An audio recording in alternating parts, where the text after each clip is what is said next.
I still remember the chill that ran down my spine when Daniel called me into his office that Thursday afternoon. The way the fluorescent lights bounced off his polished mahogany desk. The perfectly arranged family photos that I knew were just for show. His fake smile that never reached his eyes as he gestured to the chair across from him. "Eleanor, please sit down." His voice was smooth as oil.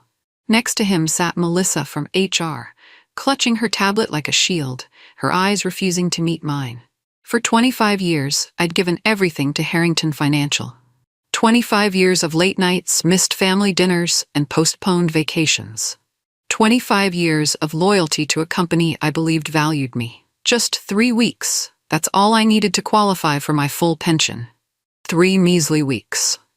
"We're implementing some organizational changes," Daniel said, sliding a folder across the desk. "Unfortunately, your position has been eliminated, effective immediately."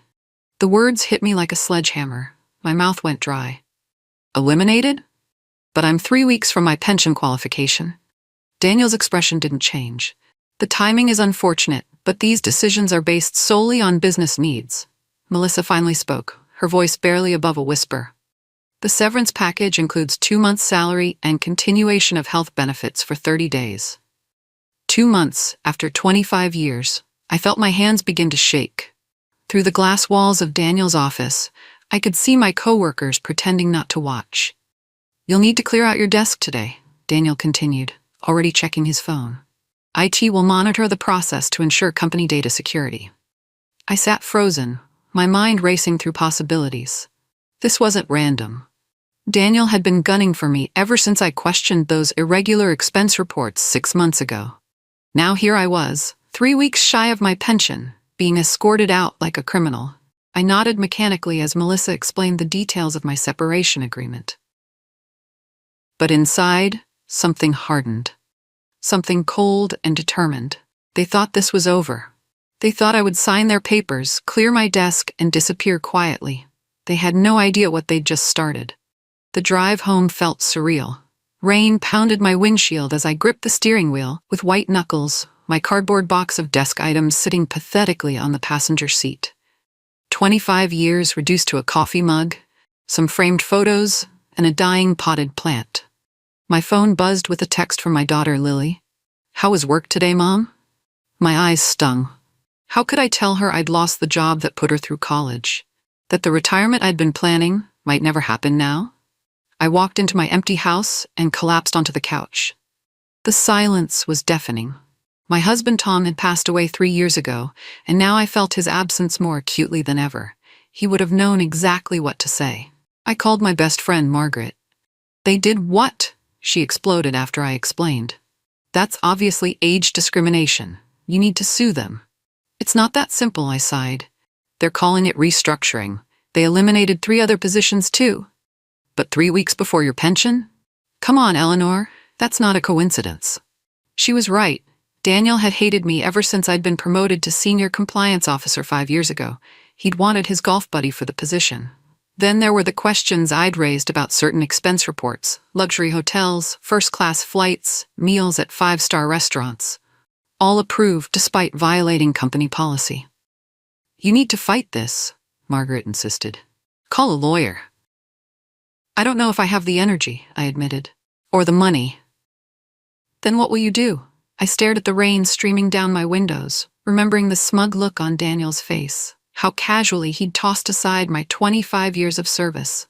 "I don't know yet," I said quietly, "but I'm not just going to disappear." After hanging up, I opened my laptop and created a new folder. I titled it Harrington Files. Then I began methodically downloading every email, document, and report I'd legitimately saved over the years for work purposes. Nothing confidential. I wasn't stupid.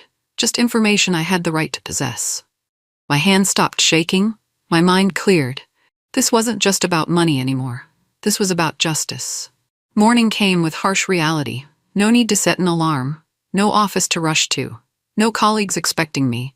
Just silence and the weight of uncertainty. I opened my laptop and stared at the spreadsheet I'd created. Monthly expenses, savings, possible income sources. The numbers didn't add up. My savings wouldn't last more than 6 months. The partial pension I qualified for would barely cover utilities. At 58, finding a new job wouldn't be easy. My phone rang. It was Rebecca, my former assistant at Harrington. Eleanor, are you okay? Everyone's talking about what happened. I'm surviving, I said, trying to sound stronger than I felt. How are things there? Weird. Daniel announced they're streamlining the compliance department. They've divided your responsibilities among 3 junior staffers. None of us know what we're doing. I wasn't surprised. Daniel had never valued proper compliance. It got in the way of his creative accounting.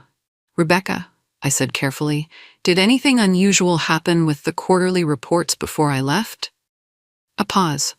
I shouldn't be talking about this. I understand. Just keep your eyes open, okay? After hanging up, I opened the Harrington Files folder on my laptop. 25 years generates a lot of data.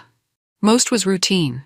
Policy manuals, training materials, meeting minutes. But scattered throughout were items that had raised red flags over the years. Expense reports with missing documentation. Budget adjustments that didn't quite align with project needs. Vendor contracts with inflated costs. Individually, each discrepancy seemed minor, perhaps just sloppy bookkeeping. But together, they formed a pattern. I printed several documents and spread them across my dining table. Then I grabbed different colored highlighters and began marking similarities, connections, repeated names. After 3 hours, I sat back, my eyes burning. Several vendors appeared repeatedly in the questionable transactions. All approved by Daniel. All slightly over budget. All with vague descriptions of services. My phone pinged with an email. It was from Melissa in HR. Final paperwork required. Attached was my severance agreement with a sticky sweet note, reminding me that I needed to sign it within 48 hours to receive my 2 months' salary. I looked at the papers spread across my table, then back at the email. They wanted me to go away quietly. That wasn't going to happen. The lawyer's office was in a modest building downtown. Martin Rodriguez had come highly recommended by a neighbor who'd gone through a wrongful termination case. Miss Wallace, he said, shaking my hand firmly, please, tell me what happened. I explained everything, my 25 years at Harrington, the timing of my termination, the lost pension. Martin took notes, his expression giving nothing away. When I finished, he leaned back in his chair. Unfortunately, what I'm hearing is all too common. Companies often find ways to eliminate older employees before they qualify for expensive benefits. So they can get away with this? My voice cracked. I didn't say that. He tapped his pen against his notepad.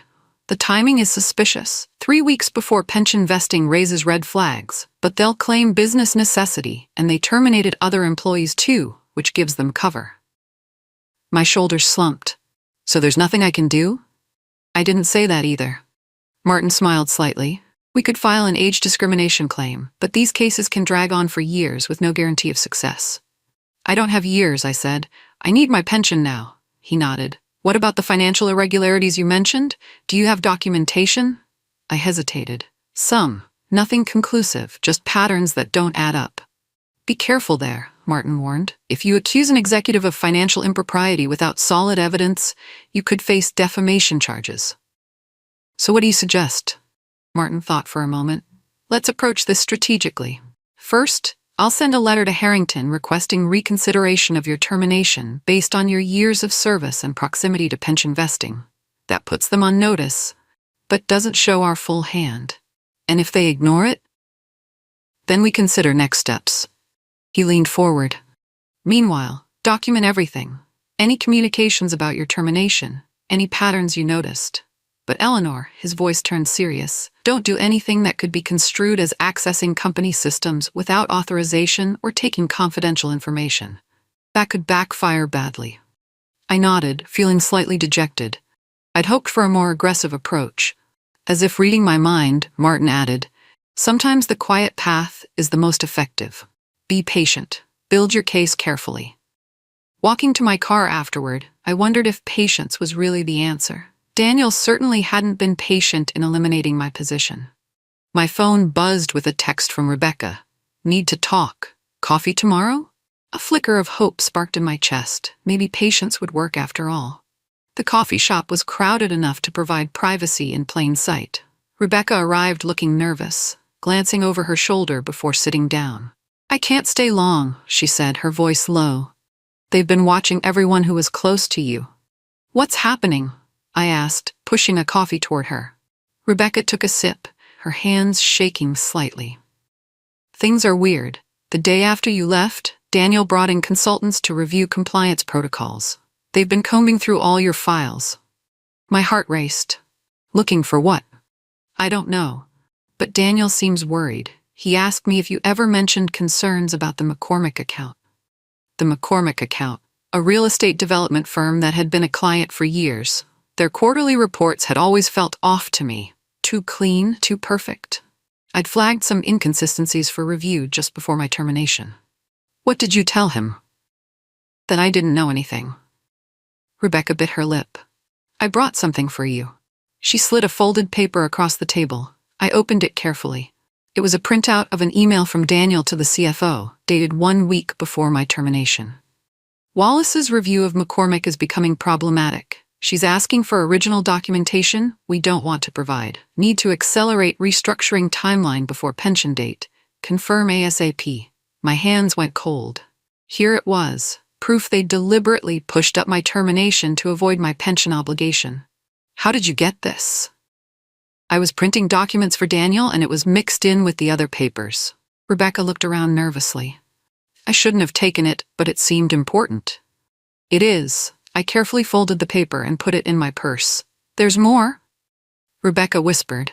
Daniel's been moving money around, big transfers to accounts I've never seen before, and the quarterly reports, they've been altered since you left. Altered how? Expenses recategorized, revenue projections changed. I don't understand all of it, but it doesn't feel right. The coffee shop door opened and Rebecca flinched. I need to go. They think I'm at a doctor's appointment. She stood to leave, then hesitated. Be careful, Eleanor. Daniel seems scared, and scared people are dangerous. I watched her hurry out, my mind racing. The email was exactly what I needed, proof of deliberate pension avoidance. But the other information, what was Daniel hiding in those accounts? What had he changed in the reports? The answer was clear. I needed more evidence, and I knew just who might have it. James Fletcher had been Harrington's CFO for 15 years before retiring suddenly 6 months ago. He and I had never been close, but we'd respected each other as careful, by-the-book professionals in a company that increasingly valued flash over substance. Finding his address wasn't difficult. The real challenge was working up the courage to drive there. His house was modest, a small bungalow with a well-maintained garden. Not the mansion you'd expect from a recently retired CFO. That told me something already. I rang the doorbell, heart pounding. What if he slammed the door in my face? What if he called Daniel? The door opened and there stood James, looking thinner than I remembered, his silver hair unkempt. Eleanor Wallace, he said, eyes widening. I heard what happened to you. May I come in? He hesitated, then stepped aside. I suppose you're here about Daniel. His living room was cluttered with books and papers. No luxury furniture, no expensive art, just the home of a man living modestly. They pushed me out 3 weeks before my pension vested, I said, getting straight to the point. James nodded grimly. Daniel's specialty, cutting corners to boost the bottom line. Is that what happened to you? He sighed, sinking into an armchair. I didn't retire, Eleanor. I was forced out because I asked too many questions about certain financial arrangements. My pulse quickened. The McCormick account? James looked up sharply.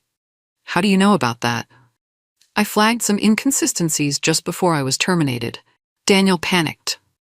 James was silent for a long moment. Then he walked to a bookshelf and pulled out a thick binder. I kept records. Call it insurance. He opened the binder, revealing page after page of highlighted documents. McCormick is just the tip of the iceberg, he said quietly. Daniel's been running a sophisticated shell game for years, inflating expenses, skimming the difference, creating phantom vendor accounts that funnel money to offshore entities, small amounts each time spread across dozens of accounts. How much? By my calculations, at least $3 million over the past 5 years. I gasped. That's embezzlement. Why didn't you report it? James laughed bitterly. With what proof? Daniel was careful.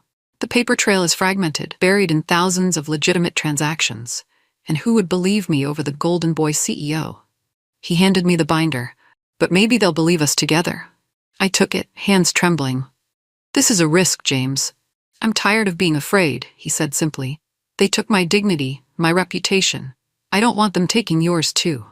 As I drove home, the binder safely hidden under the passenger seat, I felt something I hadn't felt since my termination. Hope. I had an ally. I had evidence, and now I had a plan. The next morning, I called Martin and arranged an urgent meeting. His eyes widened as I spread James's documents across his desk, along with Rebecca's email printout. This changes things, he said, examining the evidence. The email alone proves they accelerated your termination specifically to avoid pension obligations. That's illegal. And the financial documents? Martin frowned. They suggest serious impropriety, but they're still circumstantial. We'd need more direct evidence to prove fraud. Could we use this to negotiate my pension reinstatement? Possibly. But we need to be careful.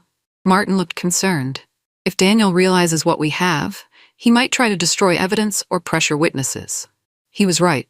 Already, Rebecca was being watched. James lived in fear. If we moved too quickly, Daniel might cover his tracks completely.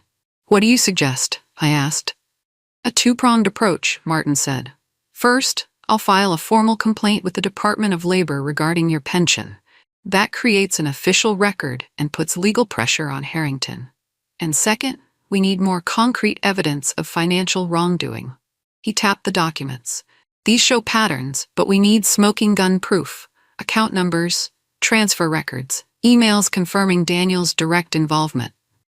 My heart sank. How do we get that? I don't have access to company systems anymore.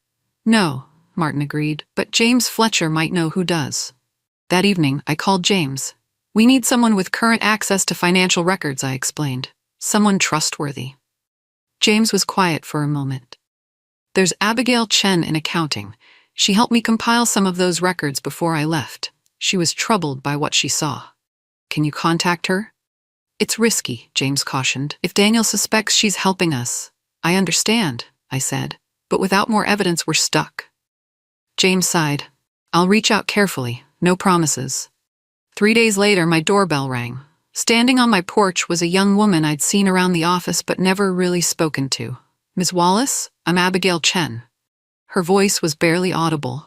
James said you needed help. I invited her in, noting how tense she looked, how her eyes darted around as if expecting to be followed. I've been documenting things, she said once we were seated at my dining table. Transactions that don't make sense. Vendors that don't seem to exist. She pulled a flash drive from her purse. Everything's here. Account numbers, transfer dates, approval signatures. She placed it on the table between us. Daniel's signature is on everything. I stared at the tiny drive. Why are you risking this? Abigail's expression hardened. Because last year, my mother lost her pension when her company suddenly declared bankruptcy. It destroyed her. I won't let it happen to someone else if I can help it. As she left, Abigail turned back. Be careful with that information. I encrypted it, but if Daniel finds out... She didn't need to finish the sentence. We both knew the stakes. That night, I examined the files on Abigail's drive. Account statements, transfer authorizations, emails between Daniel and unknown partners discussing distribution of proceeds. It was all there. The evidence we needed. The next morning, I called Martin. I think we have our smoking gun. Martin's office was quiet as he reviewed Abigail's files. His expression grew increasingly serious.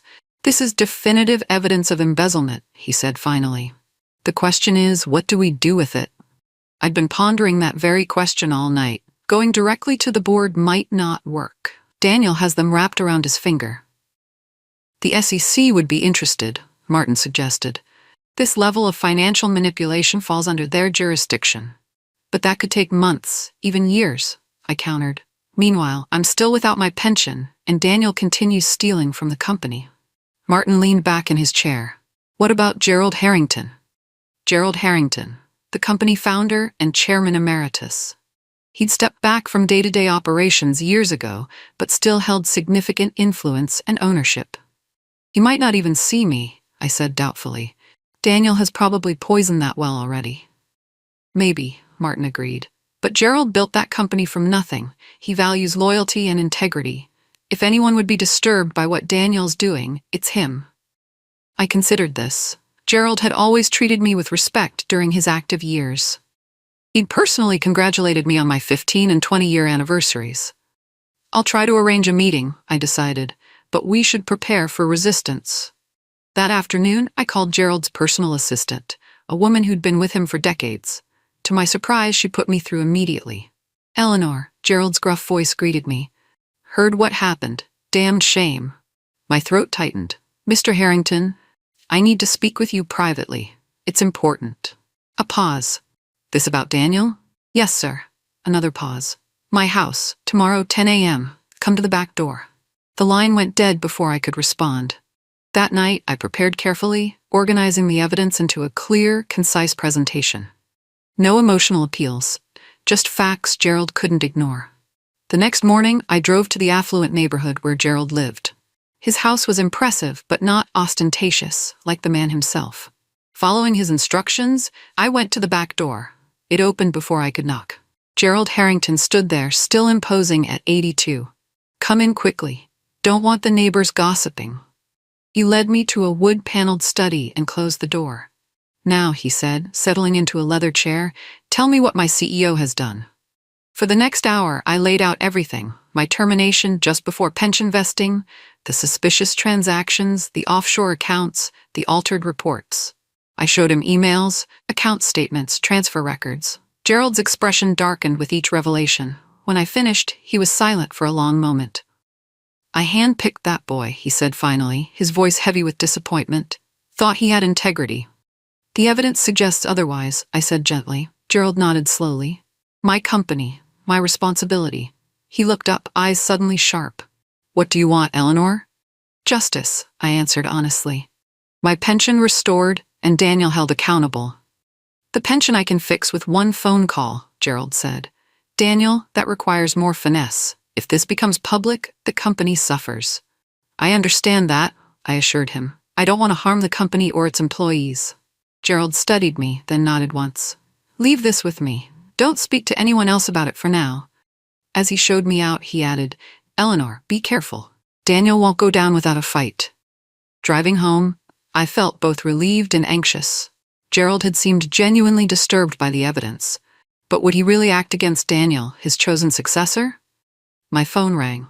Unknown number. Is this Eleanor Wallace? A male voice asked. Yes. Who's this? Someone who knows what you're doing. Stop now, or you'll regret it. The line went dead. My hands shook as I set down the phone. They knew. The game had just become much more dangerous. I barely slept that night, jumping at every creak in the house. The anonymous call had shaken me more than I wanted to admit. Was it Daniel? One of his allies? How much did they know about what I was doing? In the morning, my doorbell rang. I approached cautiously, peering through the peephole. Rebecca stood on my porch, looking distraught. They fired me, she blurted as soon as I opened the door. No warning, no explanation, just escorted me out. I ushered her inside. Did they say why? Restructuring needs, she quoted bitterly. Same excuse they used for you. But Daniel pulled me aside and whispered, Tell Eleanor to back off. My blood ran cold. They were targeting people connected to me. I'm so sorry, Rebecca. This is my fault. No, she said firmly, it's Daniel's fault, and I'm done being scared. She pulled out her phone. Before I left, I took photos of some documents on Daniel's desk, meeting notes about something called Project Phoenix. The photos showed handwritten notes outlining a plan to restructure company assets before a transition event. Names of offshore banks, amounts in the millions. He's planning to drain the company, I realized aloud. Set up fall guys, then disappear with the money. Rebecca nodded grimly. And guess who's positioned to take the blame? Former CFO James Fletcher, whose signature is mysteriously appearing on documents he never signed. James needs to know, I said, reaching for my phone. No answer. I tried again, still nothing. We should check on him, Rebecca suggested, looking worried. 30 minutes later, we pulled up to James's house. Something felt off immediately. The front door was slightly ajar. Mail had accumulated in the box. James? I called, pushing the door open cautiously. It's Eleanor. Silence. The living room was a disaster. Papers scattered everywhere, furniture overturned. Someone had ransacked the place. He's gone, Rebecca whispered. A neighbor appeared at the open door. Are you friends of Mr. Fletcher? Police were here yesterday. Said he had some kind of accident. My heart raced. What kind of accident? Car went off the road. He's in Memorial Hospital, intensive care. Rebecca and I exchanged alarmed glances. This was no accident. At the hospital, we were told James was in critical condition. Broken ribs, punctured lung, head trauma. No visitors except family, the nurse said firmly. Outside, in the hospital parking lot, I leaned against my car, feeling sick. They tried to kill him. Rebecca nodded, face pale. And they'll come for us next. We need to move faster, I decided. No more waiting for Gerald to act. What are you thinking? I took a deep breath. We take everything we have. Your photos, Abigail's files, James's documents, straight to the FBI. Rebecca's eyes widened. That's a nuclear option. Once that starts. I know, but people are getting hurt now. James could die. We drove straight to the local FBI field office. After explaining the situation to 3 different agents, we were finally introduced to Special Agent Diane Mercer. Financial crimes aren't usually this violent, she observed, reviewing our evidence. This suggests serious desperation. Will you investigate? I asked. Agent Mercer nodded slowly. We have enough here to open a case, but corporate fraud investigations are complex. It could take weeks just to get warrants. We may not have weeks, I said urgently. Project Phoenix is happening soon. I'll expedite things, she promised. Meanwhile, you both need to be extremely careful. Stay somewhere unexpected. Don't use credit cards or phones that could be traced. As we left the FBI office, Rebecca turned to me. Where do we go now? I thought for a moment. I have a place, somewhere Daniel would never think to look. My late husband's fishing cabin was hardly luxury accommodation, but it was secluded and paid for in cash years ago. No paper trail connecting it to me. Perfect for lying low. Rebecca and I stopped at a grocery store for supplies, paying cash. I bought a prepaid phone while we were there. No calls on our regular phones that might be traced. The cabin was dusty but secure. We spent that evening reviewing everything we knew, organizing evidence, and planning our next steps. The FBI will move carefully, I explained. We need a faster option? What about the media? Rebecca suggested. A whistleblower story might force action. Too risky without ironclad proof, I countered. Daniel would sue for defamation, and the company's lawyers would bury us. My prepaid phone rang, a number I didn't recognize. I answered cautiously. Eleanor, it's Melissa from HR. My guard went up immediately. How did you get this number? Rebecca told her sister, who told me. Melissa sounded frightened. Listen, I need to warn you. They know you went to the FBI. Daniel's destroying evidence right now. My heart sank. How? Server wipes, shredding parties, altered backups. They're working all night. By morning, most of your proof will be gone. I glanced at Rebecca, whose face had gone pale. What about Project Phoenix? A pause. It's happening tomorrow. Emergency board meeting at 3 p.m. to approve the final transfers. After that, Daniel leaves for the Cayman Islands. After hanging up, I relayed the information to Rebecca. We need to call Agent Mercer, she said immediately. I shook my head. Even if she believes us, the FBI can't get warrants that quickly. By tomorrow afternoon, it'll be too late. So what do we do? Rebecca asked desperately. I stared out the cabin window at the darkening forest. We need to stop the board meeting. How? We can't just walk in there. Security would stop us.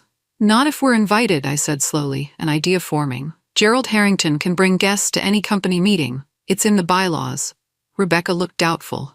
Will he help us? He might be in on it. I don't think so. I picked up the prepaid phone, but we're about to find out. Getting Gerald's private number wasn't easy, but his loyal assistant provided it after I explained the urgency. When I finally reached him, his voice was guarded. Eleanor, where are you? Somewhere safe, I answered. Mr. Harrington, Daniel is destroying evidence and planning to drain company accounts tomorrow. There's an emergency board meeting at 3 p.m. A long pause. I know about the meeting. Daniel says it's to address liquidity concerns. It's to approve final transfers for Project Phoenix, I countered, after which he disappears with millions while the company collapses. Another pause. You have proof of this? Yes, but I need your help to present it to the board before they vote. Daniel would never allow you in that meeting. No, I agreed, but you could bring me as your guest. It's your right as chairman emeritus. Gerald was silent for so long I thought we'd lost the connection. Finally, back entrance of headquarters, 2:30 p.m. I'll have a security badge waiting. After After hanging up, I turned to Rebecca. We're in, but we need to be ready for anything. That night, we prepared meticulously, organizing evidence, rehearsing our presentation, planning for various scenarios. If we failed, Harrington Financial would collapse, hundreds would lose their jobs, and Daniel would escape with millions. Morning came too quickly. We gathered our materials and drove back to the city, constantly checking to ensure we weren't followed. As we approached Harrington headquarters, I felt a strange calm. 25 years had led to this moment. Not just for my pension, not just for justice, but for everyone Daniel had hurt along the way. It was time to end his reign. The back entrance to Harrington headquarters was unassuming, a simple door marked deliveries only. Gerald's assistant waited there, looking nervous. "Mr. Harrington is already upstairs," she whispered, handing us visitor badges. "Use the service elevator. He'll meet you on the executive floor." The service elevator was cramped and smelled of cleaning supplies. As we rode up, Rebecca squeezed my hand. "Are you scared?" she asked quietly. "Terrified," I admitted, but also ready. The elevator opened directly into a service hallway. Gerald stood waiting, looking grim in an expensive suit. "The board is assembling," he said without preamble. "Daniel is already laying groundwork about necessary financial restructuring to protect the company." "How many board members?" I asked. 7, plus Daniel. "Most are his allies, but they're not criminals. Show them clear evidence of fraud, and they'll turn on him." We followed Gerald through the back corridors, avoiding the main hallways where we might be recognized. The boardroom was just ahead when Daniel's assistant rounded the corner. Her eyes widened. "Mr. Harrington and Eleanor Wallace?" Gerald stepped forward smoothly. "Miss Wallace is here at my request, board business." The assistant looked uncertain. "I should inform Mr. Winters." "That won't be necessary," Gerald said firmly. "I'm still chairman emeritus of this company." She hesitated, then nodded and continued down the hall, glancing back nervously. "She'll tell him," Rebecca whispered. "Good," Gerald said. "Let him sweat." The boardroom was imposing, all dark wood and leather chairs surrounding a massive table. 5 board members were already seated, reviewing documents and sipping water. They looked up in surprise as we entered. "Gerald," one elderly man greeted. "Unexpected pleasure. And who are your guests?" Before Gerald could answer, the door burst open. Daniel stormed in, his face flushed with anger. "What is the meaning of this?" he demanded, glaring at me. "This woman is no longer employed by Harrington Financial. She has no business in a confidential board meeting." Gerald stepped forward. "I invited her, Daniel, as is my right. Whatever grievance Miss Wallace has about her termination, the boardroom isn't the place." "This isn't about my termination," I interrupted, my voice stronger than I expected. "This is about fraud, embezzlement, and the imminent collapse of Harrington Financial." The room went silent. Board members exchanged concerned glances. Daniel forced a laugh. "This is ridiculous. Gerald, I respect you, but bringing a disgruntled ex-employee to make wild accusations." "They're not wild," Gerald cut in. "I've seen the evidence, and the board will see it too." Daniel's face hardened. "This meeting is about urgent liquidity measures. We don't have time for distractions." "Interesting you should mention liquidity," I said, opening my folder. "Let's talk about Project Phoenix." Daniel went pale. The board chairman leaned forward. "What is Project Phoenix?" I placed documents on the table. "A systematic plan to drain company assets, blame former executives, and disappear with approximately $13.4 million. "This is slander," Daniel sputtered. "I'll sue you for defamation." "Truth is an absolute defense against defamation," I replied calmly, "and I have the truth right here."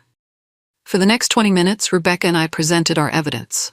Account statements, transfer records, Daniel's own emails, the Project Phoenix timeline. With each revelation, the board members' expressions shifted from skepticism to shock to anger. Daniel attempted to interrupt several times, but the board chairman silenced him. "Let them finish." When we concluded, the room was deathly quiet. Finally, the chairman spoke. "Daniel, what do you have to say about these allegations?" Daniel's composure had completely unraveled. This is a conspiracy. Fletcher manipulated those records. Wallace is bitter about her termination. They're working together to ruin me. James Fletcher is in intensive care," I said quietly, "after his car accident." The chairman's eyes narrowed. "Are you suggesting?" "I'm not suggesting anything. I said carefully. I'm stating facts. James Fletcher is in the hospital after questioning financial irregularities, and I have sworn statements from multiple employees documenting evidence destruction happening right now. The board chairman turned to Gerald. You've reviewed these allegations? Gerald nodded gravely. I have. They're credible and deeply disturbing. Daniel slammed his fist on the table. This is a coup. Gerald never accepted my leadership. He's using Wallace to undermine me and regain control. That's enough, Daniel, the chairman said sharply. These accusations warrant immediate investigation. Investigation? Daniel laughed bitterly. While the company faces a liquidity crisis, we need immediate action on these transfers. A female board member spoke up. What transfers exactly? Your proposal mentioned strategic reorganization of assets. Perhaps you should explain exactly what you're proposing. Daniel's eyes darted around the room. I could almost see the calculations happening behind them. He was cornered but not defeated. Fine, he said, suddenly calm. I'll address each allegation specifically. He reached for his briefcase. I have documentation that will disprove everything. As he opened his briefcase, I noticed a plane ticket peeking out. Cayman Islands, departing that evening. Exactly as Melissa had warned. Daniel pulled out a folder. First, regarding Project Phoenix. This was a legitimate restructuring plan to protect company assets during uncertain market conditions. Nothing nefarious. Then why does this memo indicate funds being transferred to personally controlled accounts? The chairman asked, holding up one of our documents. Daniel's face twitched. That document is fabricated. It has your signature, Gerald pointed out. Forged, Daniel insisted. This is all an elaborate setup. A quiet knock interrupted us. The door opened to reveal Agent Mercer, flanked by 2 other FBI agents. Daniel Winters, she asked, though she clearly knew who he was. Daniel went rigid. Who are you? This is a private meeting. Agent Mercer showed her badge. FBI. We have a warrant to seize financial records related to offshore transactions and suspected fraud at Harrington Financial. This is outrageous, Daniel sputtered. You can't just barge in. Actually, we can, Agent Mercer replied coolly. We also have a warrant for your arrest on suspicion of wire fraud, embezzlement, and financial manipulation.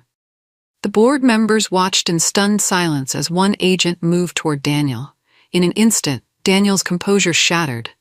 He lunged for the door, shoving the agent aside. Rebecca moved quickly, sticking out her foot. Daniel tumbled forward, crashing into a potted plant. The second agent was on him immediately, handcuffing him as he struggled. This won't stick, Daniel shouted as they pulled him to his feet. I'll have the best lawyers. You'll regret this, Wallace. After Daniel was escorted out, Agent Mercer addressed the board. We'll need to interview each of you. This investigation is just beginning. The chairman nodded, still looking shell-shocked. We'll cooperate fully. He turned to me. Miss Wallace, I believe the board owes you an apology. And more importantly, your full pension benefits. Relief washed over me. After weeks of anxiety and fear, it was finally over. Daniel was facing justice. My pension would be restored. As we left the boardroom, Gerald squeezed my shoulder. Well done, Eleanor. I should have paid more attention to what was happening under my nose. We all should have, I admitted. But it's not too late to fix things. Outside, reporters had already gathered, somehow tipped off about the FBI raid.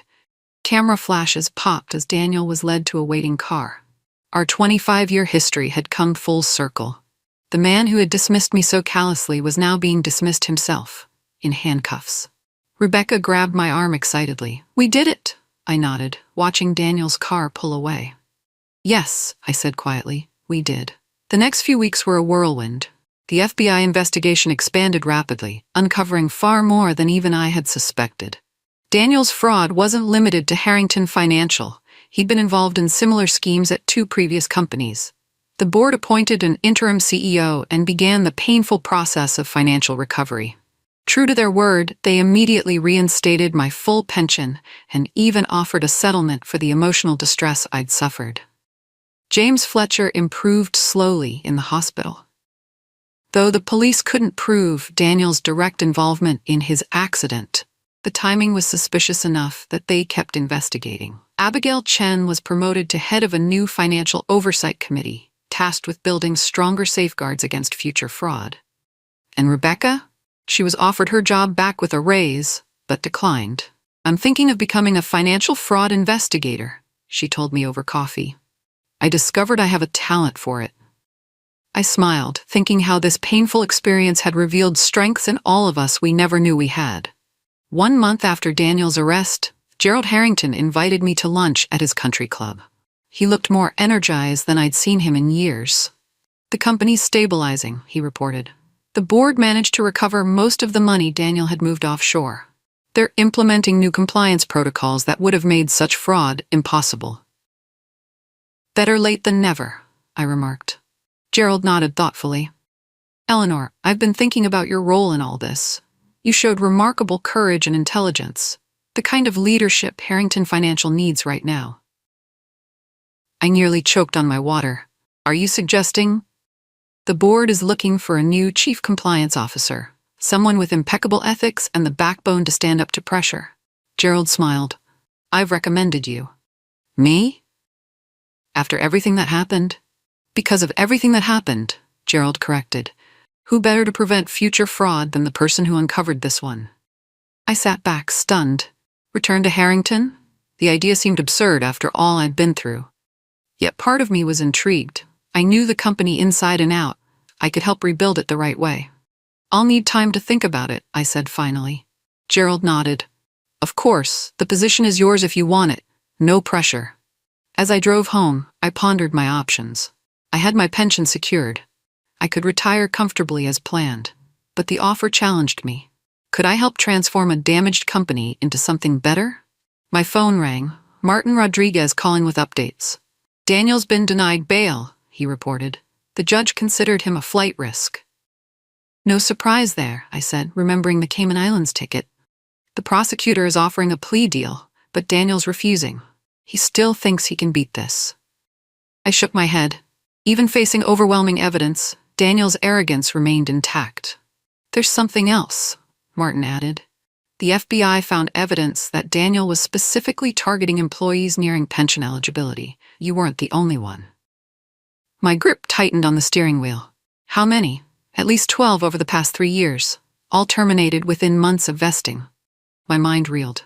12 lives disrupted, 12 retirements jeopardized, all to pad the company's bottom line and increase Daniel's bonus. In that moment, my decision crystallized. I would accept Gerald's offer.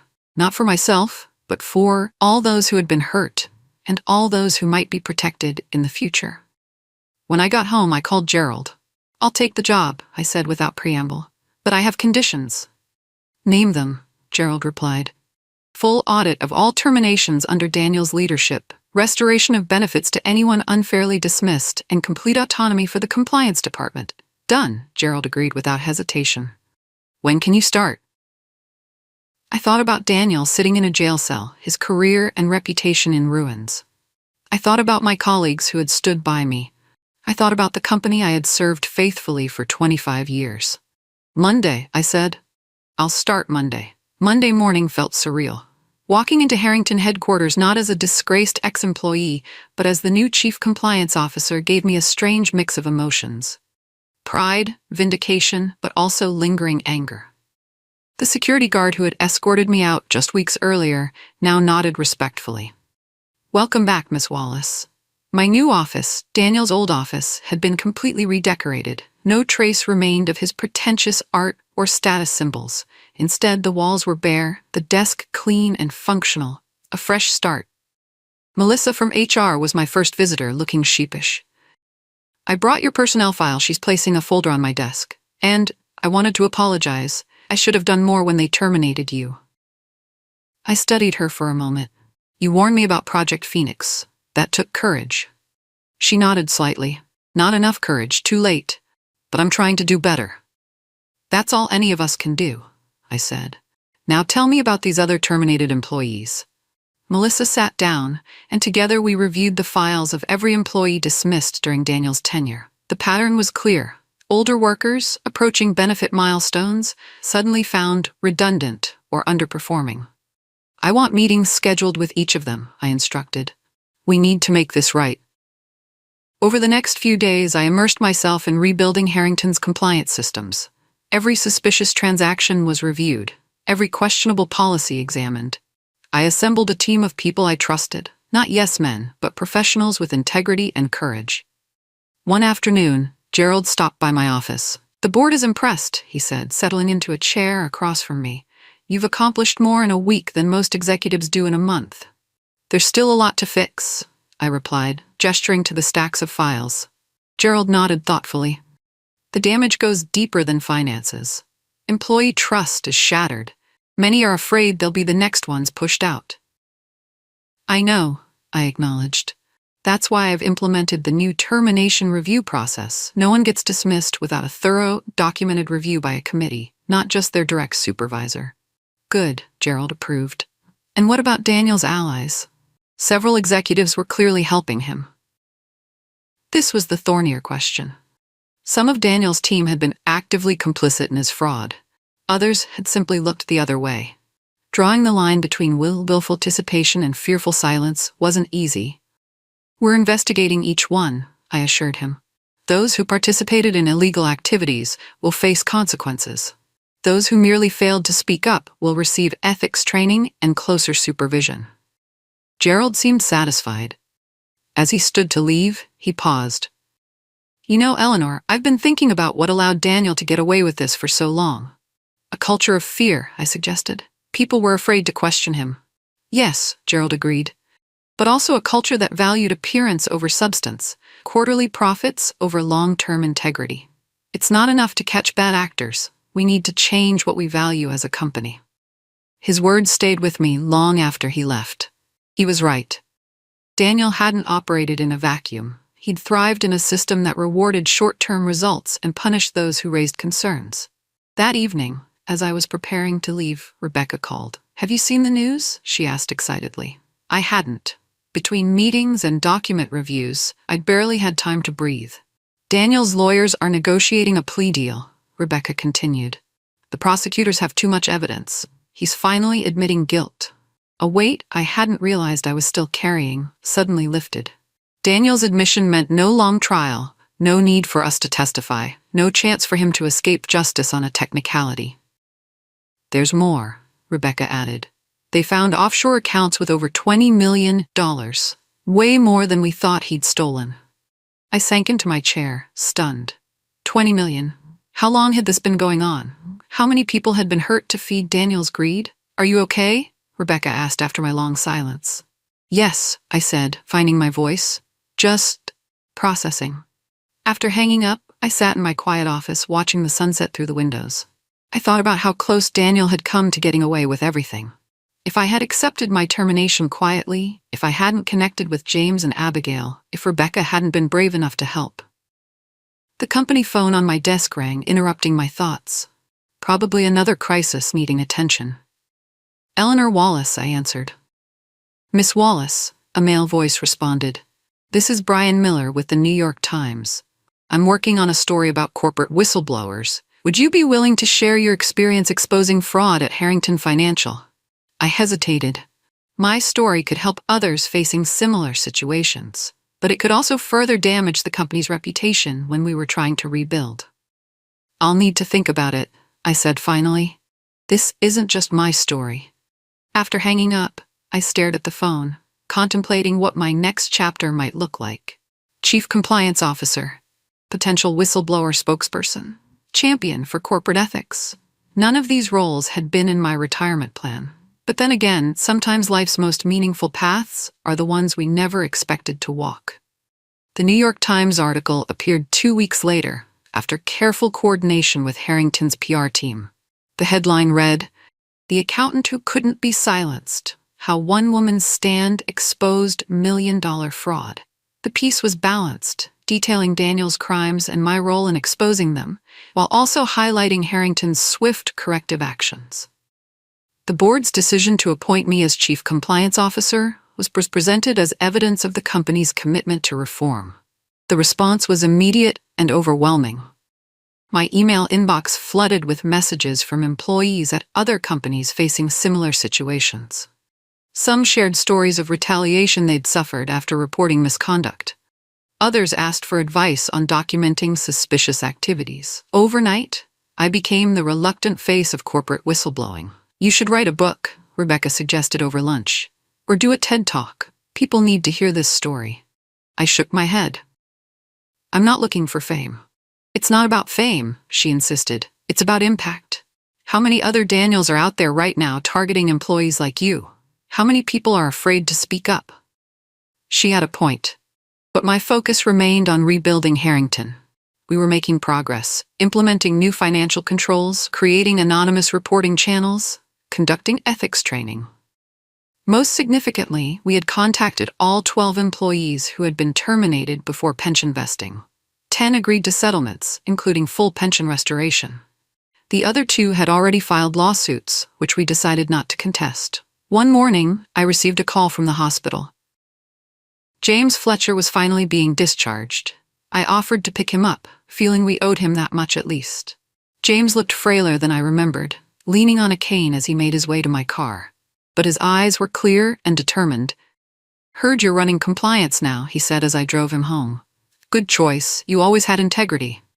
"We couldn't have stopped Daniel without your documentation," I reminded him. James nodded slowly. Years of watching, noticing patterns, keeping records. Sometimes I thought I was being paranoid. "You weren't," I assured him. "You were being vigilant." We drove in silence for a few minutes before James spoke again. "They offered me a consulting position, you know. The board wants my help identifying vulnerabilities in the financial systems." I glanced at him, surprised. "Are you going to take it?"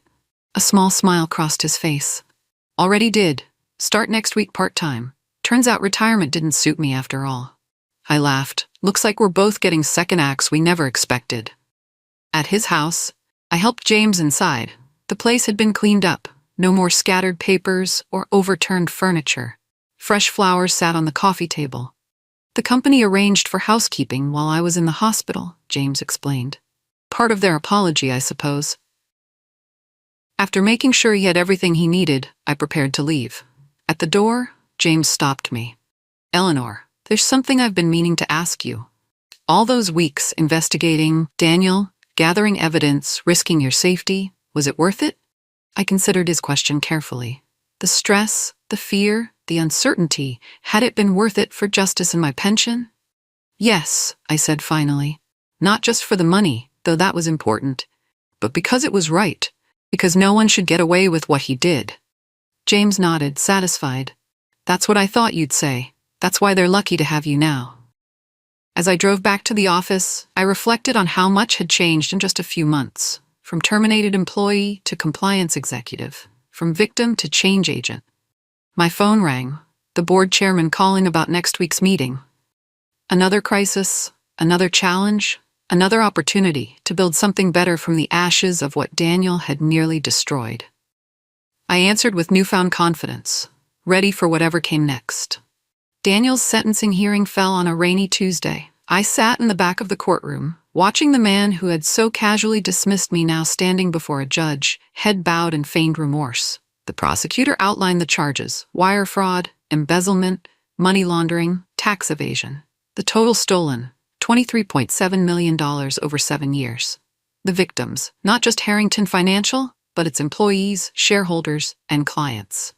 Daniel's attorney painted him as a dedicated executive who had made errors in judgment due to extreme pressure. He cited Daniel's previously clean record, his community involvement, his family. Then Daniel himself spoke, voice carefully modulated to sound contrite. "I deeply regret my actions," he said, never looking in my direction. "I lost sight of my ethical obligations in pursuit of company growth. I've disappointed many people, including myself." I nearly laughed out loud at his performance. Even now, facing prison, he couldn't admit he'd acted out of pure greed. The judge wasn't fooled either. Her voice was steel as she delivered the sentence. 12 years in federal prison, restitution of all stolen funds, and a lifetime ban from serving as an officer in any publicly traded company. "Mr. Winters," she concluded, "you abused your position of trust, enriched yourself at others' expense, and showed callous disregard for those who depended on you. This sentence reflects not just the financial damage you caused, but the human cost as well." As Daniel was led away in handcuffs, our eyes met briefly. I saw no remorse there, only cold anger. Even now, he blamed me for his downfall, not his own actions. Outside the courthouse, reporters clustered around me. "Miss Wallace, How do you feel about the sentence? Do you think justice was served? Will this change corporate culture? I considered my words carefully, aware that my response would be quoted in business publications across the country. Justice was served today, I said finally. But this case represents a broader problem. Financial crimes aren't victimless. Real people lose jobs, pensions, and security. We need systems that prevent fraud, not just punish it after the fact. Back at Harrington, I found a small celebration underway in the break room. Employees had brought in cupcakes and coffee, marking the closure of the Daniel chapter. Speech, someone called when I entered. I shook my head, embarrassed by the attention. No speech. Just a reminder that what we're building now matters. Every policy, every safeguard, every ethical decision shapes who we are as a company. That afternoon, I met with the board to discuss long-term compliance strategy. The Daniel crisis had created an opportunity for real change, and I was determined not to waste it.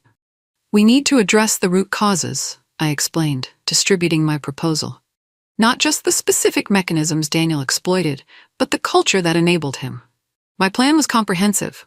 Revise compensation structures that rewarded long-term value over quarterly profits, protected reporting channels for employees who identified concerns, regular external audits of executive expenses, mandatory ethics training at all levels. This is extensive. One board member commented, flipping through the document. And expensive, another added. Less expensive than fraud, I countered. Daniel's actions cost this company over $20 million, not counting legal fees, reputation damage, and lost business. Gerald, who had attended as an observer, spoke up. Eleanor is right. These aren't just nice-to-have policies. They're essential safeguards. The board chairman nodded slowly. I agree. We can't afford another Daniel. The question is implementation. Some of these changes will meet resistance. Change always does, I acknowledged. But we have a unique moment right now. Employees have seen the consequences of poor oversight. They'll support reforms if we explain why they matter. By the end of the meeting, my proposal was approved with minor modifications. As we filed out, Gerald pulled me aside. You've accomplished something remarkable here, he said. Not just catching Daniel, but creating lasting change. I smiled, feeling a sense of completion I hadn't experienced in months. Daniel was facing justice, my pension was secure, and Harrington was transforming into the company it should have been all along. That evening, I visited my husband's grave, something I hadn't done since before my termination. I sat on the small bench beside his headstone, feeling his presence as I often did in quiet moments. I did it, Tom, I said softly. I fought back. I think you would have been proud. The gentle breeze that rustled the cemetery trees felt like his answer. 6 months into my role as Chief Compliance Officer, Harrington Financial had been transformed. Our new policies were fully implemented. Employee trust was slowly rebuilding. The financial damage from Daniel's fraud had been largely contained. The media spotlight had moved on to newer scandals, giving us space to complete our reforms without constant scrutiny. James Fletcher's consulting work had strengthened our financial controls. The board had become more engaged in oversight. Most satisfying of all, our 12 reinstated pension recipients were finally enjoying the retirements they had earned. I'd received heartfelt thank you letters from several, including one man who wrote, "You fought not just for yourself, but for all of us who couldn't fight back." That letter now sat framed on my desk, a daily reminder of why my work mattered. My phone rang, Rebecca calling with exciting news. "I got accepted to the forensic accounting program," she exclaimed. "Classes start next month." "That's wonderful," I said sincerely. Rebecca had discovered her passion through our investigation, deciding to pursue fraud detection professionally. "I couldn't have done it without you," she continued. "Your recommendation letter made all the difference." "Nonsense. You earned this on your own merit." After catching up on her plans, I hung up feeling proud of her new direction. So many lives had been changed by Daniel's crimes, some for the worse, but others in unexpected positive ways. My assistant knocked, then entered with a concerned expression. "Miss Wallace, there's someone here to see you. She doesn't have an appointment, but she says it's important." "Who is it?" "Caroline Winters, Daniel's wife." I froze. I'd never met Caroline, though I'd seen her in court during Daniel's sentencing. What could she possibly want from me? Send her in, I decided after a moment. Caroline Winters entered cautiously. She was elegant but tired-looking, her designer clothes hanging loosely on her thin frame. The strain of the past months showed clearly on her face. "Thank you for seeing me," she said, taking the seat I offered. "I know this is unusual. How can I help you, Mrs. Winters?" I kept my tone professional, unsure of her intentions. She clasped her hands tightly in her lap. "I wanted to apologize for what Daniel did to you, to everyone. This was unexpected. You have nothing to apologize for. You weren't involved in his crimes." "Wasn't I?" she asked bitterly. "I enjoyed the houses, the cars, the vacations, all paid for with stolen money. I never questioned where it came from." I studied her more carefully. The expensive watch, the designer purse, remnants of her former lifestyle. But there was something genuine in her distress. "Daniel was deliberately deceptive," I said gently. "He fooled a lot of people." Caroline shook her head. "I should have known. There were signs, late-night phone calls, secret bank accounts, his insistence that I never ask about business." She looked up, eyes damp. "The truth is, I didn't want to know. It was easier to just enjoy the benefits." Her honesty was disarming. "Why are you telling me this?" "Because I'm trying to make amends. I've sold the houses, the artwork, everything of value. I'm cooperating with authorities to return as much money as possible to Harrington." I nodded, impressed by her integrity. "That can't be easy." "It's necessary," she said simply. "I'm starting over. New job, new apartment, new life." As she stood to leave, Caroline hesitated. "There's one more thing. Daniel kept files on everyone he considered a threat, including you. After his arrest, I found them and turned everything over to the FBI. But there was something you should know." She placed a folder on my desk. "Daniel had been planning your termination for over a year. He waited deliberately until just before your pension vested to maximize the financial impact." I stared at the folder, a cold feeling settling in my stomach. "Why would he do that?" "Because you questioned his expense reports 3 years ago," Caroline explained. "He never forgot that. He called it his special project, making sure you lost your pension." The revelation stunned me. Daniel's vendetta had been even more calculated than I'd realized. He hadn't just seized an opportunity to cut costs. He'd planned my financial devastation meticulously, patiently, vindictively. After Caroline left, I sat for a long time, processing this new information. Daniel's cruelty had been deliberate, personal, and premeditated. In a strange way, knowing this made me more certain I'd done the right thing in exposing him. That evening, I walked through the quiet office, looking at the changes we'd implemented. New reporting systems, transparent financial tracking, protected whistleblower channels. Daniel had intended to destroy my future. Instead, he had inadvertently given me a new purpose, ensuring no one else suffered as I nearly had. Sometimes, justice takes unexpected forms. 1 year to the day after my termination, I stood at a podium in Harrington's largest conference room, addressing employees about our ethics program progress. The room was packed, not just with staff, but with board members, industry representatives, and even a few reporters. "Compliance isn't just about rules," I explained. "It's about culture. About creating an environment where ethical behavior is recognized and rewarded, where people feel safe raising concerns." From the back of the room, Gerald Harrington nodded approvingly. At 83, he had become more involved with the company again, mentoring younger staff and championing our reforms. After my presentation, we unveiled a new initiative, the Harrington Integrity Scholarship, providing education funds for children of employees. It was my way of giving back, of ensuring something positive emerged from the Daniel crisis. The reception afterward was lively, with employees from different departments mingling over coffee and pastries. Junior staff now felt comfortable approaching executives with ideas. The hierarchical walls Daniel had built were slowly crumbling. Abigail Chen, now heading our financial review team, stopped by to chat. "The new reconciliation system caught its first discrepancy yesterday," she reported proudly. "Nothing malicious, just an accounting error, but it would have gone unnoticed under the old system."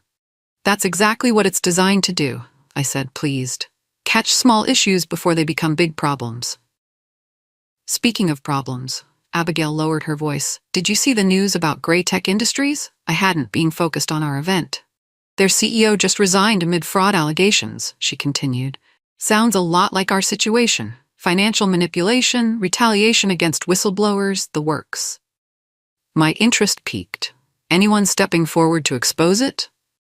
That's the problem, Abigail sighed.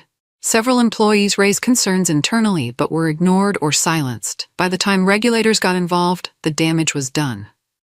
I felt a familiar stirring, the same determination that had driven me to stand up to Daniel. Grey Tech employees needed guidance from someone who'd navigated similar waters. Later that day, I contacted Martin Rodriguez to discuss possibilities. Could we create some kind of support network for corporate whistleblowers? A resource center with legal advice, emotional support, practical guidance? It's needed, Martin agreed. Most people don't know their rights or how to document concerns properly. They act in isolation, making themselves vulnerable. We sketched out a plan, a nonprofit organization, independent of Harrington, but supported by ethical companies, dedicated to helping employees report misconduct safely and effectively. This could be your next chapter, Martin suggested. You have credibility no consultant or lawyer could match. You've lived it. The idea was appealing. My work at Harrington was increasingly stable, the systems functioning well. Perhaps it was time to expand my impact beyond one company.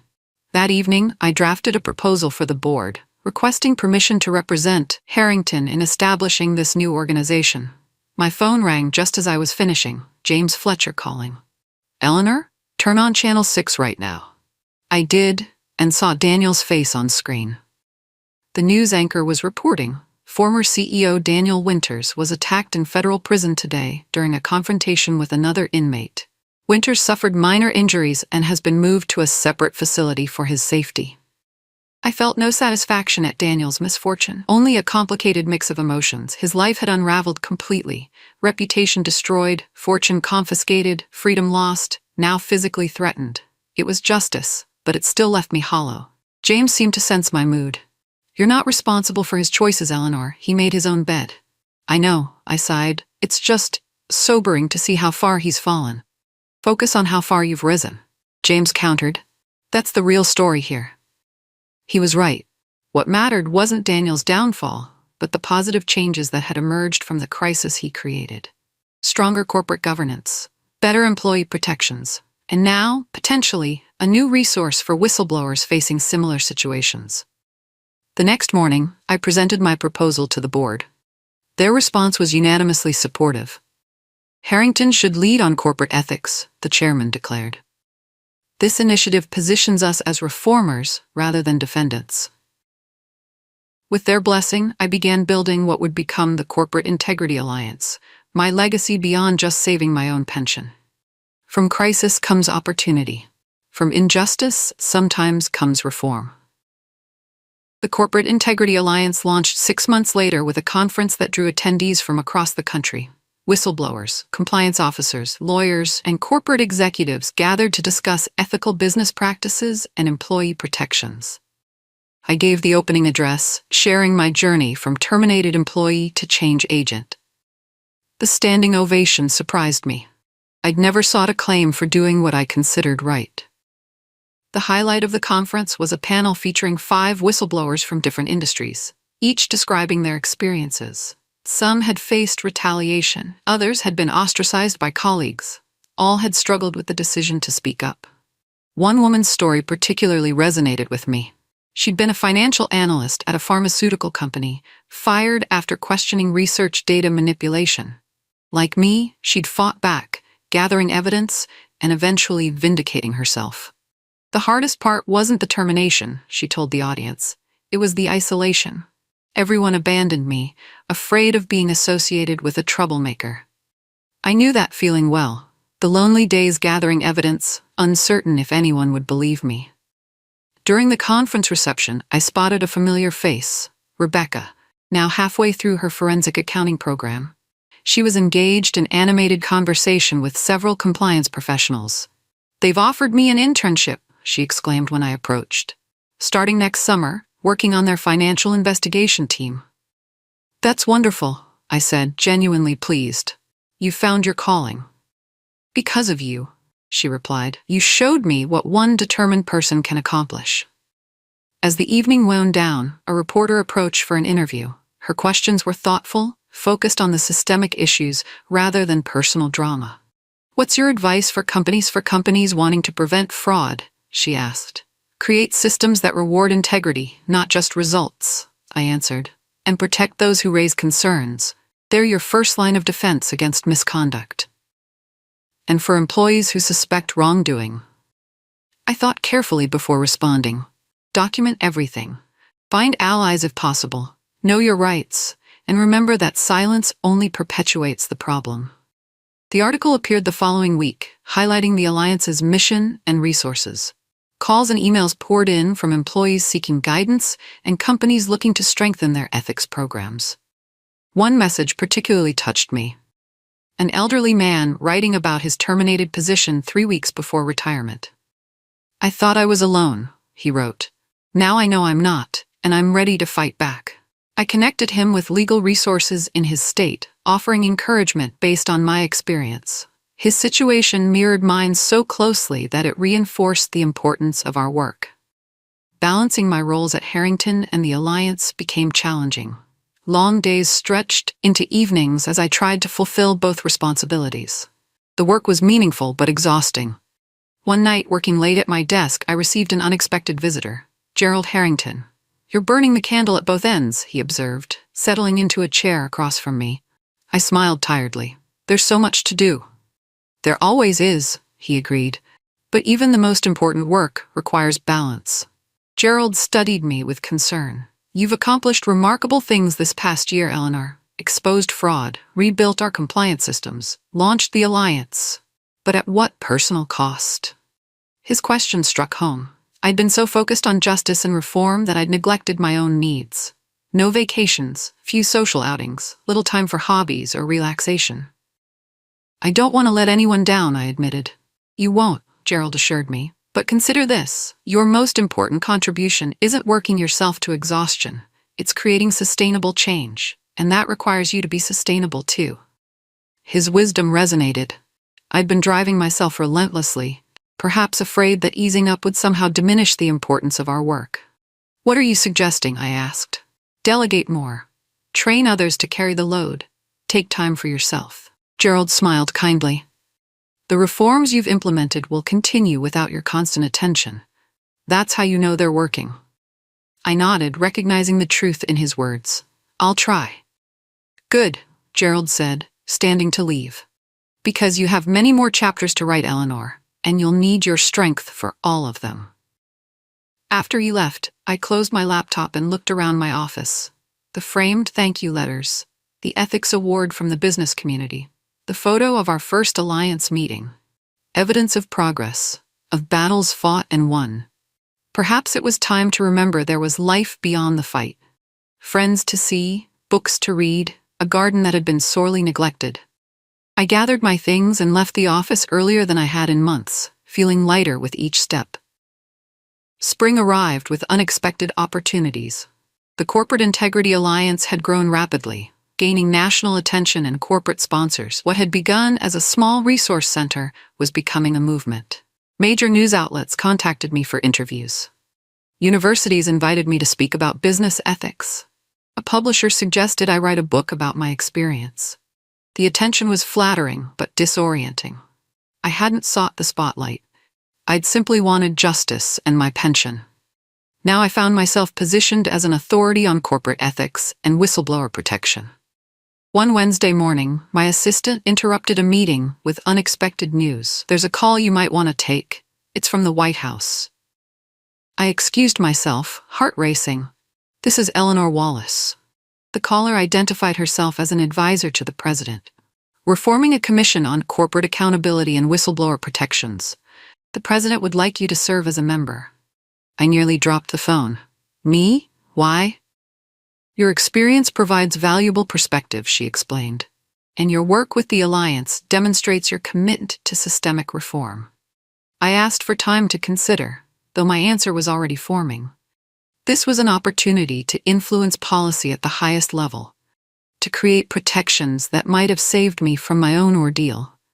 That evening, I called James Fletcher to discuss the offer. "It's a tremendous honor," he said. But it will also put you in Daniel's old world. Politics, power struggles, competing agendas. I know, I sighed. Part of me wants to say no, to just focus on the alliance and my work at Harrington.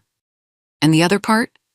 Thinks of all the employees who could benefit from stronger protections, all the Daniels who might be stopped before they cause damage. James was quiet for a moment. You know, when I first raised concerns about Daniel's accounting, I was thinking small, just wanting to fix specific irregularities. I never imagined where it would lead. Neither did I admitted. When I fought for my pension, I wasn't thinking about national policy reform. Yet here you are, James observed. Sometimes our small acts of courage open doors we never expected. The next day, I accepted the commission appointment. The work would require regular trips to Washington, but wouldn't interfere with my role at Harrington or the Alliance. In fact, each position would strengthen the others. Practical experience informing policy, recommendations, policy insights, enhancing our corporate practices. The White House issued a press release announcing the commission members. My phone buzzed constantly with congratulatory messages from colleagues and friends. Margaret, my best friend who had supported me from the beginning, sent champagne to my office. Amid the celebration, Rebecca texted, "Have you seen the financial news? Gray tech whistleblowers got justice." I checked online and found the story. 3 former Gray Tech employees, who had been terminated after reporting irregularities, had won their case. The company was ordered to reinstate them with back pay and implement new compliance protocols. The article quoted one whistleblower. The Corporate Integrity Alliance provided crucial guidance when we felt most alone. Their resources helped us document evidence properly and understand our legal options. Tears pricked my eyes as I read those words. This was why all the long hours, all the stress, all the challenges had been worthwhile. Real people finding justice, just as I had. That weekend, following Gerald's advice about balance, I finally tackled my neglected garden. Kneeling in the soft earth, pulling weeds and planting new flowers, I felt a peacefulness that had eluded me for months. My neighbor stopped by, curious about the White House appointment she'd read about in the local paper. "Did you ever imagine all this would happen when they fired you?" she asked. I sat back on my heels, considering the question. Never. I just wanted what was rightfully mine. "And you ended up changing the whole system," she marveled. Later, watching the sunset from my porch, I reflected on the strange journey of the past year and a half. From terminated employee to national advocate, from fighting for my pension to helping shape national policy. All because I refused to disappear quietly. The Presidential Commission's first meeting took place in a wood-paneled conference room in Washington. Around the table sat corporate leaders, legal experts, former regulators, and union representatives, an intentionally diverse group with sometimes conflicting perspectives. I felt distinctly out of place among such distinguished company until the chairperson opened the session by saying, "We begin with Ms. Wallace's story, which exemplifies why this commission's work matters." Suddenly, my experience wasn't just personal, it was emblematic of systemic problems needing solutions. As I shared my journey from termination to vindication, I watched the impact on these powerful decision-makers. Theory became reality. Statistics became human experience. Our discussions that day were passionate but productive. We identified key areas for potential reform. Strengthening anti-retaliation protections, creating clearer reporting channels, establishing meaningful penalties for companies that punished whistleblowers. Between commission meetings, my work at Harrington continued to evolve. We had implemented all our planned reforms, and were now focused on fine-tuning and maintaining our ethical culture. The compliance department I had built functioned smoothly, allowing me to focus on strategic initiatives. One such initiative involved employee pensions, appropriately enough, given my own experience. Working with our benefits team, I developed enhanced protections for retirement funds, ensuring no future executive could manipulate the system, as Daniel had. The board approved these changes unanimously, with one member commenting, "This addresses a vulnerability we might never have identified without Ms. Wallace's unique perspective." As summer turned to fall, unexpected news arrived from the prison where Daniel was serving his sentence. He had been diagnosed with aggressive cancer, and his attorneys were requesting compassionate release. The news stirred complicated emotions. I had long ago moved past wanting revenge, focusing instead on reform. But the prospect of Daniel receiving leniency troubled me, given the magnitude of his crimes and the lives he had damaged. I discussed it with James over coffee. He stole millions and showed no remorse, James argued. Why should he get special treatment now? Because compassion doesn't depend on the recipient deserving it, I replied, surprising myself with the response. It reflects who we are, not who they are. James studied me curiously. You've changed, Eleanor. A year ago you might not have said that. He was right. My focus had shifted from Daniel to the systems that enabled him, and to my own capacity to create positive change. Daniel seemed increasingly irrelevant to the story I was now living. The judge ultimately approved a modified release, allowing Daniel to receive treatment at a secure medical facility rather than prison. The news barely registered in my busy schedule of commission work, alliance activities, and Harrington responsibilities. More meaningful was a letter I received that same week from a young compliance officer in Texas. She described using our alliance resources to address financial irregularities at her company, successfully preventing a major fraud before it occurred. I faced significant pressure to look the other way, she wrote. Your story gave me courage to stand firm. Each such letter reinforced that our work was making tangible differences. The Commission's policy recommendations would take time to implement, but grassroots change was happening every day through individual acts of integrity. At our third Commission meeting, I presented research from the Alliance tracking whistleblower experiences across different industries. The patterns were clear. Certain sectors had particularly poor protections, while others had developed effective safeguards worth replicating broadly.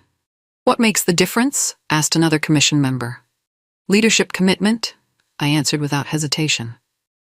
When executives value ethical behavior above short-term profits, the entire culture shifts. After the meeting, the Commission chair pulled me aside. You've become our moral compass, Eleanor, keeping us focused on real people, not just abstract policies. I smiled, thinking how unlikely that would have seemed 18 months earlier, when I sat shell-shocked in my living room after being terminated. That evening, in my hotel room, I video-called Gerald to update him on the Commission's progress. You've found your calling, he observed. Fighting for your pension opened a door to something much larger. It's strange how things unfold, I agreed. If Daniel hadn't targeted me specifically, none of this would have happened. Gerald chuckled. His worst mistake wasn't the fraud, it was choosing you as an enemy. I laughed at that characterization, though it wasn't quite right. I hadn't set out to be Daniel's enemy, just to reclaim what was rightfully mine. The wider impact had grown organically from that simple, personal goal. Sometimes the most powerful changes begin with one person saying, enough. 24 months to the day after my termination, I stood before a congressional committee, testifying in support of the Corporate Accountability Act, legislation shaped by our Commission's recommendations. The bill before you today would protect millions of American workers, I explained to the assembled legislators. It would strengthen whistleblower safeguards, increase penalties for retaliation, and create clearer reporting channels for those who witness misconduct. The questions that followed were probing but respectful. Both Democratic and Republican members seemed genuinely concerned about the issues our Commission had identified. In an era of partisan division, corporate ethics had emerged as a rare area of potential consensus. As I left the Capitol, my phone buzzed with a news alert. Former Harrington CFO James Fletcher, named to Federal Financial Oversight Board. I smiled at this latest development. James had moved from behind-the-scenes whistleblower to public watchdog, his expertise now recognized at the highest levels. Another life transformed by standing up for what was right. Back at my hotel, I found an invitation waiting. The White House Correspondents' Dinner, one of Washington's premier events. 2 years ago, I could never have imagined moving in such circles. Now it seemed almost normal. I called Margaret to share the news. From fired employee to hobnobbing with the political elite, she laughed. What a journey. Sometimes I hardly recognize my life, I admitted. It's so far from the retirement I'd planned. Are you disappointed? Margaret asked. I considered the question honestly. No, this path has meaning I never expected. It's harder in some ways, but also more fulfilling. The next morning, before flying home, I visited the National Portrait Gallery, seeking a brief respite from meetings and policy discussions. Wandering through quiet halls filled with images of Americans who had shaped history, I reflected on the power of individual action. So many consequential changes had begun with one person refusing to accept injustice, one voice raising concerns, one stand against wrongdoing. My phone interrupted these reflections. A call from Melissa at Harrington. Eleanor, I thought you should know. Daniel Winters passed away last night. The news hit me with unexpected force. Daniel, the architect of so much harm, was gone. The man who had tried to destroy my financial security no longer existed. Are you okay? Melissa asked after my lengthy silence. Yes, I said, finding my voice. It's just the end of a chapter, I suppose. After hanging up, I sat on a museum bench, processing my complicated emotions.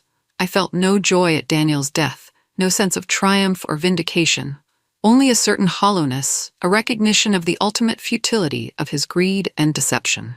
What remained of Daniel's legacy? Not the wealth he'd accumulated. That had been confiscated. Not professional success, his reputation was irreparably damaged. Only the harm he'd caused, and the reforms that had emerged in response to his actions. I thought of something Gerald had once said. True success isn't measured by what you accumulate, but by what you contribute. By that standard, Daniel's life had been a failure. But from that failure had come unexpected positive change, stronger corporate governance, better whistleblower protections, the Alliance helping others find justice. Flying home that afternoon, I gazed out the airplane window at the patchwork landscape below. My thoughts turned from Daniel to the future. Commission recommendations moving toward implementation, Alliance programs expanding nationally, new corporate partners adopting our ethics frameworks. The work continued, with or without Daniel. That, perhaps, was the most fitting epitaph for the man who had inadvertently launched me on this unexpected journey. When I landed, I had a text from Rebecca. Saw the news about Daniel. How are you feeling? I considered my answer carefully. Reflective. His actions changed many lives, including mine, but not in the ways he intended. There's a lesson there. Rebecca responded, the best revenge is living well? Not revenge, I texted back. Redemption. Taking something broken and building something better from it. That evening, I gazed at the small garden I'd planted on Gerald's advice about balance. The flowers were blooming vigorously, transforming what had been bare earth into a vibrant display of color and life. A fitting metaphor, I thought, for what had grown from the painful soil of injustice. 3 years after my termination, the Corporate Integrity Alliance had expanded beyond my wildest expectations. With offices in 5 cities and partnerships with major corporations, universities, and government agencies, we were helping thousands of employees navigate ethical challenges. My book, Speaking Truth, A Whistleblower's Journey, had become required reading in business ethics courses.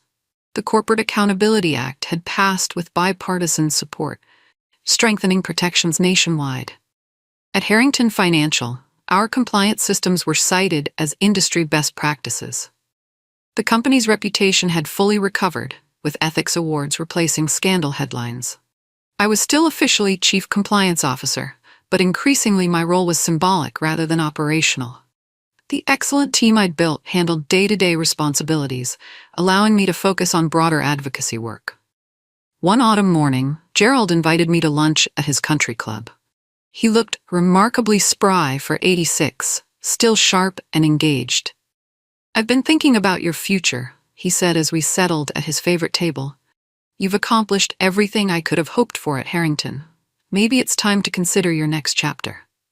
I'd been having similar thoughts. What do you have in mind? The Alliance needs a full-time leader, Gerald observed. Your divided attention served its early growth, but now it requires more focus. He was right. I'd been stretching myself between too many roles, none getting my full attention. But Harrington still needs a strong compliance presence, I countered. Gerald smiled. Abigail Chen is ready. She's learned from the best. I couldn't argue with that assessment. Abigail had grown tremendously under my mentorship, developing both technical expertise and ethical leadership. You've built systems that will outlast any individual, Gerald continued. That's true success, creating something that continues without you. The idea was both frightening and liberating. Stepping away from Harrington would mean leaving the security of a traditional corporate role, but it would also allow me to expand the Alliance's impact nationally. I'll think about it, I promised. The decision crystallized a week later during a crisis at another company. A pharmaceutical firm's employee had been terminated after reporting safety concerns about a new medication. The Alliance was providing guidance, but we were stretched thin with similar cases across the country. We need more resources, Rebecca observed during our strategy call. She was now our lead forensic specialist, having completed her accounting program with honors. More staff, more regional presence. That requires more funding, more organizational development, I replied. Which requires more leadership bandwidth, Rebecca concluded pointedly. She was right. The Alliance had grown beyond what part-time leadership could support. If we truly wanted to help whistleblowers nationwide, someone needed to commit fully to building the organization. That someone, I realized, was me. The next day, I requested a meeting with the Harrington board to discuss transition planning. They were understanding but reluctant to lose me.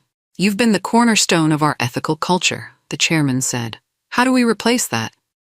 You don't need to, I assured them. The culture is established. The systems are strong. Abigail is ready to lead compliance forward. We agreed on a 6-month transition period, allowing for smooth handover of responsibilities. I would remain an advisor to the board on ethics matters, maintaining a connection to the company that had been central to my career. With that decision made, I focused on expanding the Alliance. We secured major foundation funding, hired additional staff, and developed new programs supporting whistleblowers through legal, financial, and emotional challenges. My last day at Harrington was marked by a surprisingly emotional ceremony. Colleagues shared stories of how our ethics reforms had changed their experience of the workplace. The board presented me with a plaque commemorating my contributions. Gerald, ever the mentor, gifted me a compass with a note reading, "You've always known true north." Cleaning out my office, I found the cardboard box I'd carried out 3 years earlier after my termination. I'd kept it as a reminder of that painful day. Now it seemed like an artifact from another lifetime, relevant to my story, but no longer defining it. As I walked through the lobby one final time, Abigail fell into step beside me. "I'm terrified," she admitted. "Following you isn't easy," I smiled reassuringly. "You'll do it differently. That's good. Every leader brings their own perspective." At the door, I turned for one last look at the building where I'd spent most of my professional life. So much had changed. The company I was leaving was fundamentally different from the one that had once discourated me so callously. "I'll miss this place," I said softly. Abigail squeezed my arm. "This place will always reflect your influence. That doesn't change when you walk out the door." Outside, the autumn sun warmed my face as I stepped into my new future. Not the retirement I'd once planned, but something more meaningful than I could have imagined. Sometimes endings are really beginnings in disguise. 5 years after my termination, I stood at the podium of a university auditorium, addressing graduating business students. The dean had invited me to deliver the commencement address, hoping my story would inspire these future leaders. "Your careers will present moments of choice," I told them. "Situations where the easy path diverges from the right one. In those moments, remember that integrity isn't just a personal virtue. It's a professional responsibility." Looking out at those young faces, I wondered how many would encounter their own Daniels.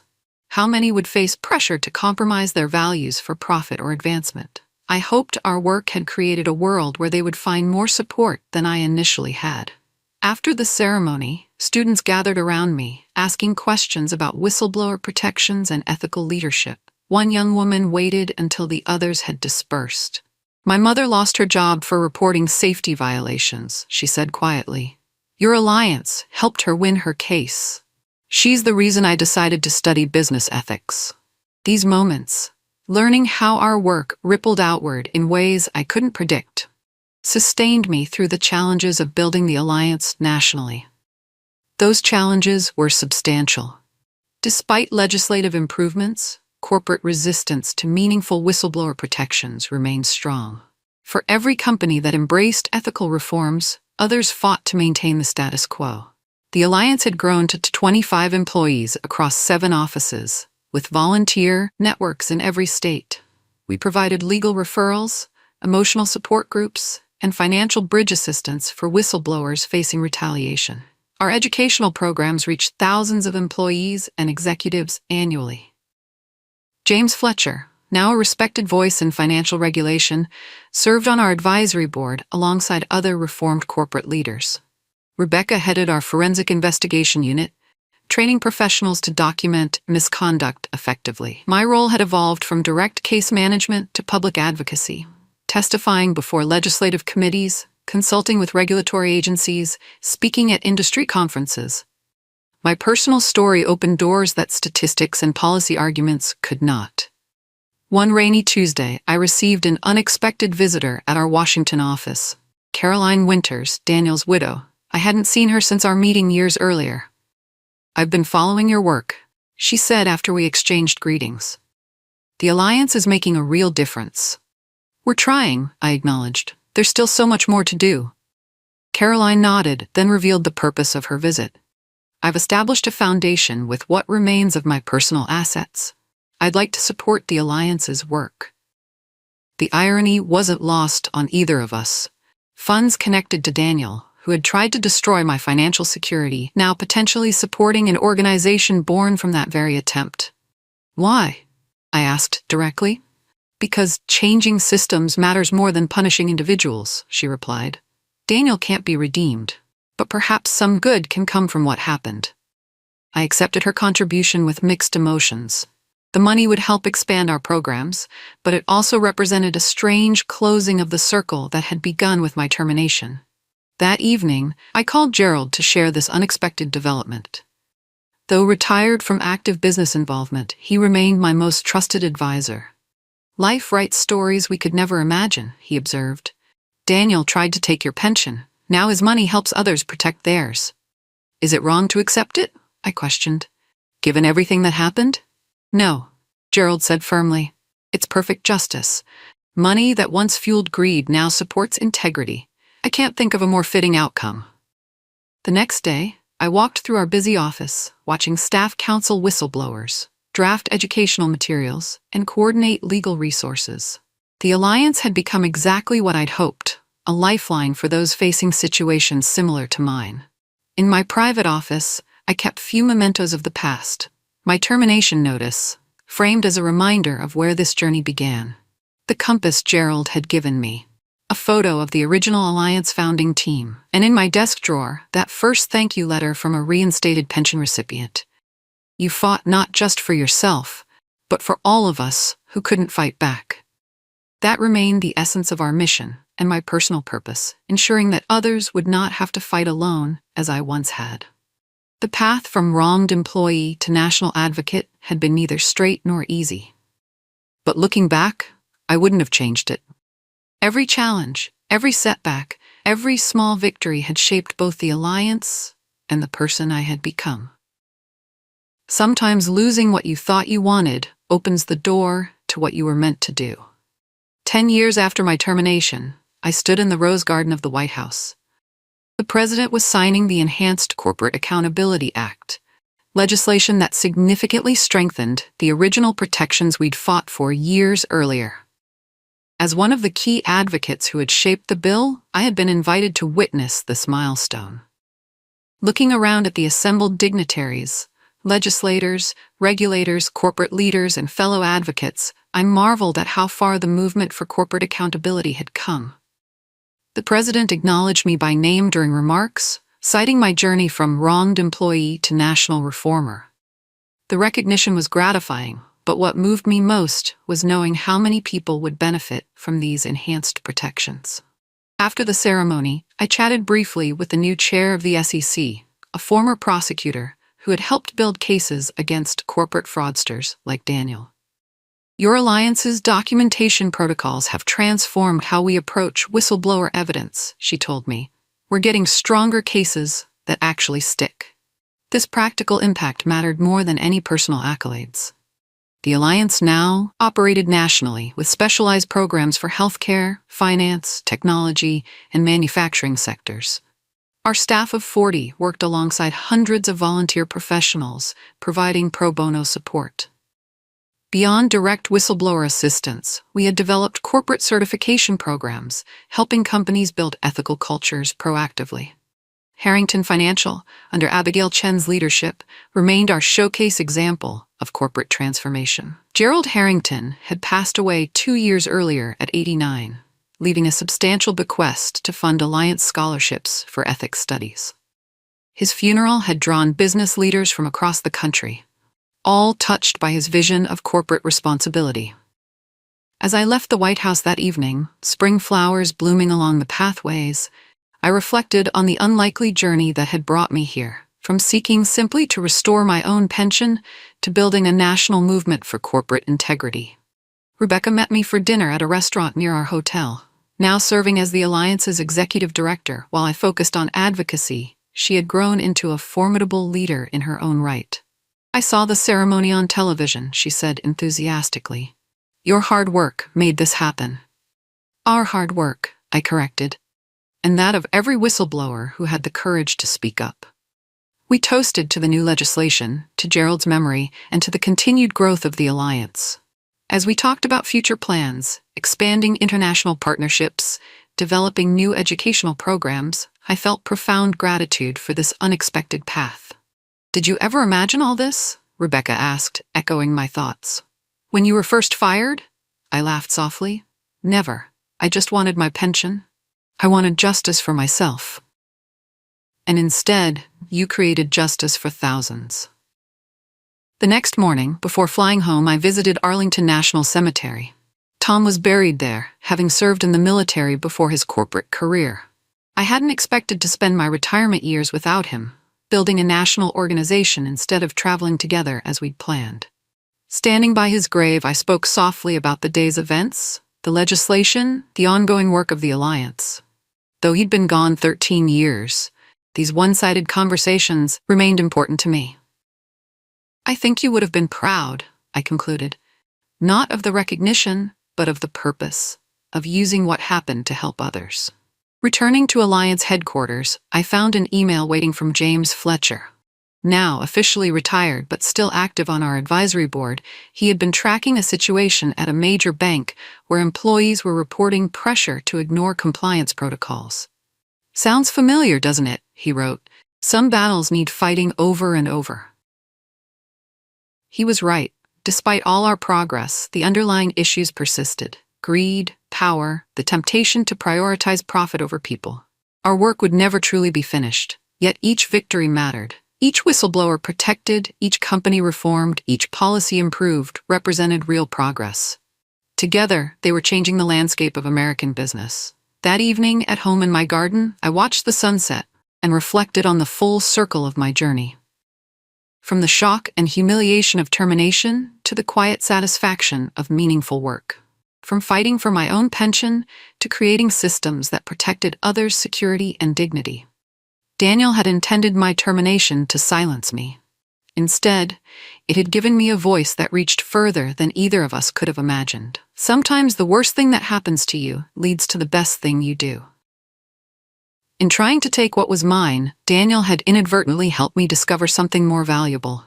Not just a secure retirement, but a purpose that had transformed pain into progress, anger into advocacy, and personal injustice into systemic change.